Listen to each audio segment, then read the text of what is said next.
Turabasuhuje tunabaye ikaze bakunzi ba HD Global Media n'umwanya w'amakuru agezwe mu Rwanda ndetse no hirya no hino ku isi ugiye kuyakugezaho. Nitwa Dani Hambo.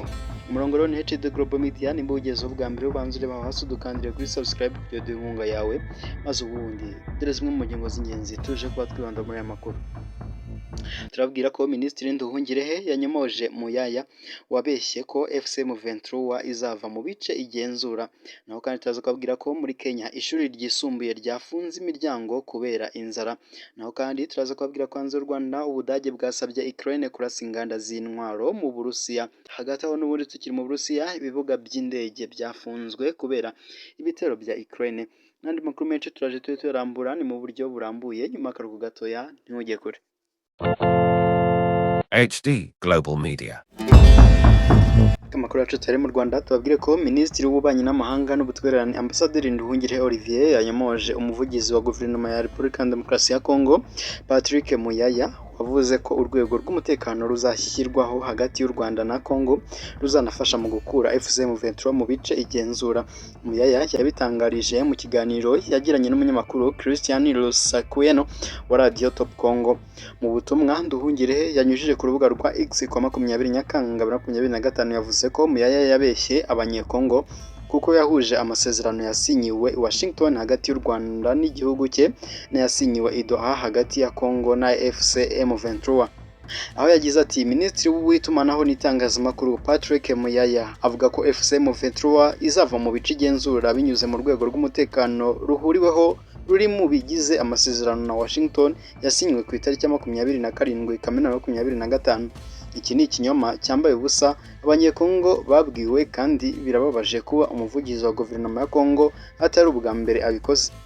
Minisitiri Nduhungirehe yasobanuye ko urwego rw'umutekano ruzaba ruhuriweho na Kongo n'u Rwanda ruzagenzura ibintu bibiri birimo gusenya umutwe w'iterabwoba wa FDLR no gukuraho ingamba z'ubwirinzi zashyizweho n'u Rwanda kubera uwo mutwe ugizwe n'abagize uruhare muri jenoside yakorewe abatutsi mu 1994 ndetse ukaba ufite intego yo gukuraho ubuyobozi bwatowe n'abanyarwanda.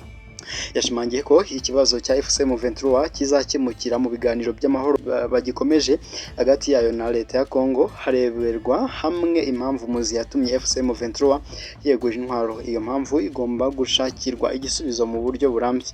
Amahame aganisha ku gusinya amasezerano y'amahoro hagati ya Kongo na FCM Ventura yashyiriweho umukono i Doha kwa 19 Nyakanga 2025 ateganya ko impande zombi zibanza guhagarika imirwano, kurekura imfungwa zafashwe n'impande zombi, gusubizaho ubutegetsi bwa leta mu bice byose by'igihugu, gucyura impunzi n'ibindi byatuma igihugu kibona amahoro arambye. Umunyamabanga mukuru wa FCM Ventura Benjamin Mbonimpa yatangaje ko mu nyandiko y'aya mahame hatarimo ingingo ivuga ko FCM Ventura igomba kuva mu bice igenzura. Icyakora ko bizaganirwaho mu biganiro by'amahoro bizaba mu minsi iri imbere. Nyuma yo gushyira umukono kuri aya mahame, impande zombi zizakomereza ku gutegura amasezerano y'amahoro azanagenderwaho mu gushyira mu bikorwa amasezerano y'amahoro yashyizweho umukono hagati y'u Rwanda na Kongo i Washington.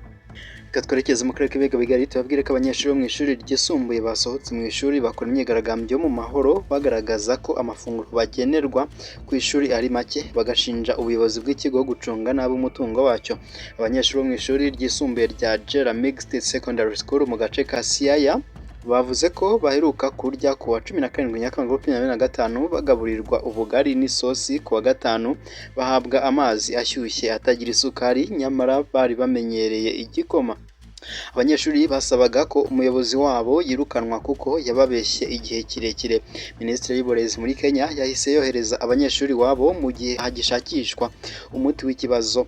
The Kenyans yanditse ko iki kibazo kivutse nyuma y'uko hashize iminsi mike leta ya Kenya itanze miliyari 22 z'amashiringi agenewe gufasha ibigo by'amashuri mu bikorwa bitandukanye azwi nka Capitation Grant.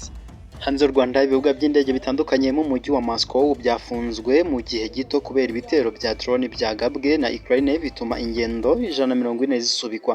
BBC yanditse ko ibitero bya drones 230 za Ukraine byagabwe mu Burusiya kuva kwa 19 Mutarama 2025. Izi zirimo 27 zarashwe i Moscow, ariko zose Uburusiya buvuga ko bwazihanuye. Ikigo gishinzwe ubwikorezi bwo mu kirere cyatangaje ko ibibuga by'indege bitatu byo muri Moscow byagizweho ingaruka bituma ingendo muri 130 zimurirwa ikindi gihe. Gusa magingo aya ibi bibuga byongeye gukora.